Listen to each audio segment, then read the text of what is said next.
Right now, it's time to spend some time with our friends from Redtag.ca. Love those commercials. And our friend Marshall Ferguson joins us for the Redtag.ca aerial report. And Marsh, as we look at the Western semifinal matchup, two great QBs, which is not that surprising at this time of year. Talk to me about VA for BC and Trevor Harris for Saskatchewan. What jumps out to you about their matchup? Yeah, it's good to be on with you guys, Donnovan and Henoc. I think the first thing that jumps out to me would just be that when they are at their best, as you say, these two quarterbacks can dominate any part of the game.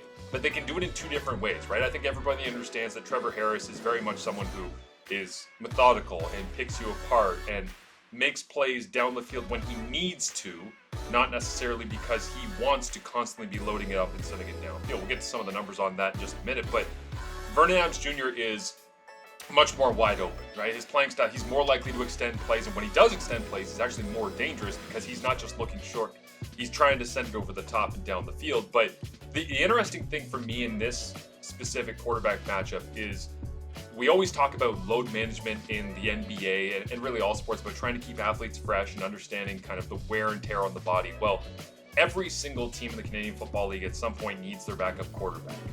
Maybe you need to even sign another quarterback, which is what we saw because Vernon goes down and then BC says, well, let's go get Nathan Rourke. And then Rourke ends up remaining as the starter when VA is then healthy. And that means that VA is fresh going into this part of the year. Trevor Harris had his own injuries. Shea Patterson comes in for a little while, does what he does. Trevor comes back. And what I find interesting about these two and the time that they missed and the timing of when they've actually come back ahead of the Western Semi is that they're kind of in that sweet spot where they've got enough reps to be in rhythm.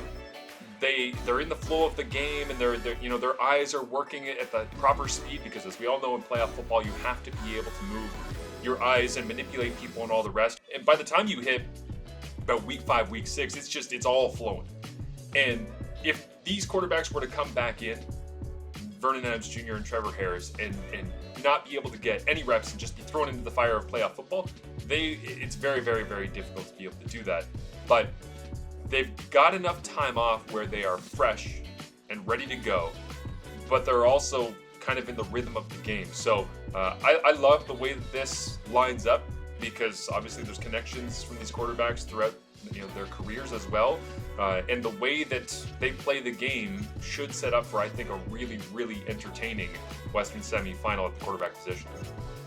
We need to know, though, what numbers stand out to you when you're looking at those two quarterbacks in particular? What are the numbers that stand out to you, Marsh? Yeah, you know me, Henoc, the numbers are always going to factor in pretty good when it comes to trying to decipher quarterback play. So what jumps out for me in the Western semifinal here is we all, as I mentioned off the top, know that Trevor Harris has a lower average depth of target and that he's less likely to be challenging defenses vertically time after time after time after time. Well, Vernon Adams Jr. is pretty much the exact opposite. Like he doesn't have a conscience when it comes to, is it 1st and 10? I'll throw it 50 yards. Is it 2nd and 2? I'll throw it 50 yards. Is it 2nd and 20? I'll throw it 60 yards. Like he's just wide open. And I think that's what makes VA so much fun and why he's adapted to the CFL game so well from his time in the NCAA is because he really does embrace the idea that big field, lots of opportunities, give my receivers chances. And so I went and looked at one specific number. And I found this real interesting. Average depth of target for Trevor Harris on this season, 2024, 9.6. If you look at the league average, it's typically in and around like between 8 and 12 yards. So Trevor's kind of right there in the middle of your average depth of target for quarterbacks down the field, challenging defenses. But Trevor's natural playing style and where he's evolved to in his career is to be that methodical, accurate, smart, savvy veteran. Vernon Adams Jr. on the other side, his average depth of target, 14.6. A full 5 yards deeper down the field. Again, if you look at average depth of target from quarterbacks in the NFL, the CFL, nearly 15 yards downfield per pass is crazy. So you would think, naturally, okay, well, then you're going to end up having Vernon Adams Jr. sending it down the field so much more. He's so much more used to it. It plays with his playing style. He's got to be dominating when it comes to completion percentage, right? And he is.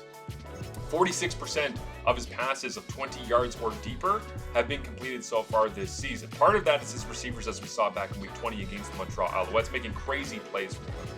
But VA also has a way of throwing his receivers open down the field, which is why he has that wildly high completion percentage on passes of 20 yards or more. Again, the league average when you look at this is typically between 25 and 35%. VA is up at 46%. So, shorter average depth of target, less experience throwing down the field for Trevor Harris on this season. You would expect that he would have a lower completion percentage. He's completing 51% of his passes down the field.